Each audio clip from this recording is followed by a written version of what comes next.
what happened in Kapedo for the last 2 days was most unfortunate. But the situation as we speak now has calmed down. Of course, you know that the whole episode was precipitated by stock theft or perceived stock theft, because there were some animals that were stolen from the Pokot community. That's what they say.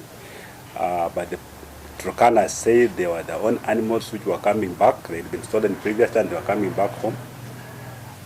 But the bottom line is that there were some animals that left the Pokot community and entered into the Turkana community, and those animals were shared out. So the Pokots actually followed up the stock up to our security camps, and the animals were not there because they had already been shared out. Some had already been stolen. And there's one thing we want to make very, very clear to the leadership of this region. We do not send our security officers in those areas for them to become partisan.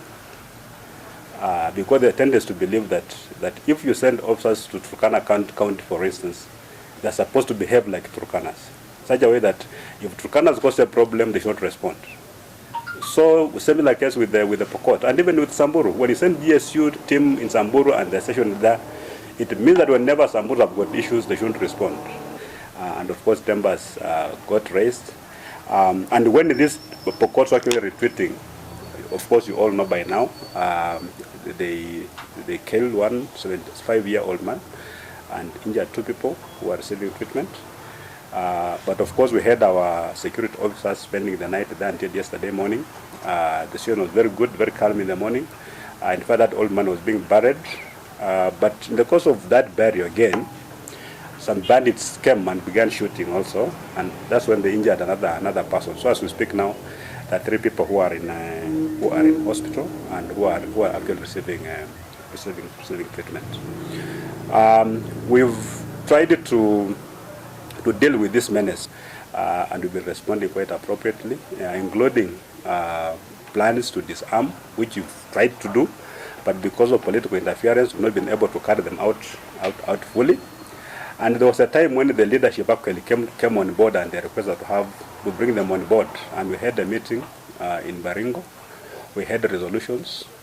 We actually held a baraza. We had a 2 days meeting, then subsequently had a baraza in Kapedo. That place we had problems. And all the political leadership, governors, senators, members of parliament, MCS, in fact, even the governor for Nandi and Wasingishu, they were in attendance. And we came out with a raft of resolutions. But even before the meeting ended, you could hear they were already quarreling there. The governor for West Pokot and the MP for Tiati. But the same day, they were quarreling because of supremacy battles, one calling the other names, the following the other ones responding. Yeah, then the one MCA spent the whole night before the baraza mobilizing the people not to attend the meeting. The problem is local. They should not blame any other person. And we want our leaders to take responsibility also, so that we don't fight supremacy battles using our respective communities. I think time has come for them to play a lead role. We began operations in Laikipia. That was last week. And work is proceeding well. We've actually removed all the bandits from Laikipia as we speak now. We are doing a bit of work now in Baringo. Currently, we are actually in that area called Silale, when we want to move to Kapedo eventually.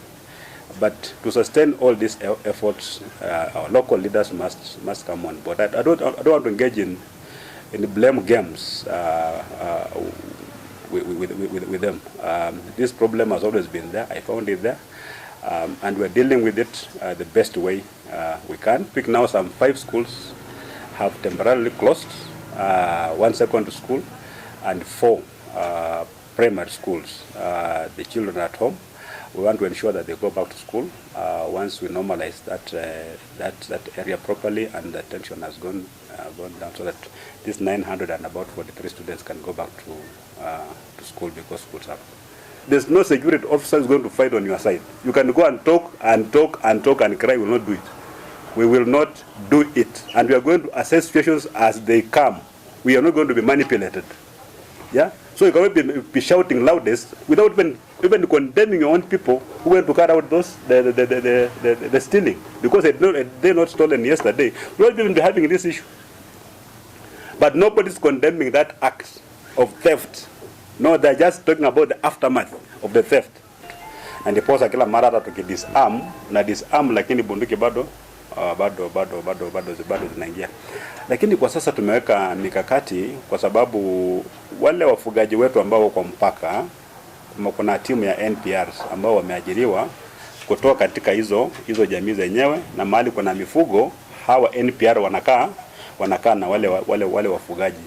Na nilikuwa natarajia kwamba viongozi wa Turkana hata wangeshukuru, maana we went an extra mile ya kuhakikisha kwamba wale NPR ambao walikuwa nakaa Lodwa sasa wapo, alafu wanafanya kazi zingine ya kuchunga wakubwa, kufanya nini, mambo imeisha. Sasa NPR lazima wanakaa kwenye mifugo iko kule Todonyang, kama kuna shida na Merile, wao jamaa wenyewe wanakaa ndani ya ile mifugo. Na ndipo wanasema mambo ya wizi ati watu wetu labda wanaibiwa mifugo imerudi chini.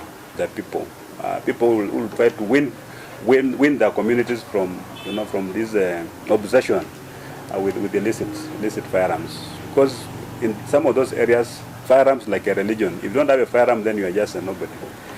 So we'll still going to rely on the local leaders to try to change that. But as government, because we have got the mandate of protecting life and property, actually we are doing our best.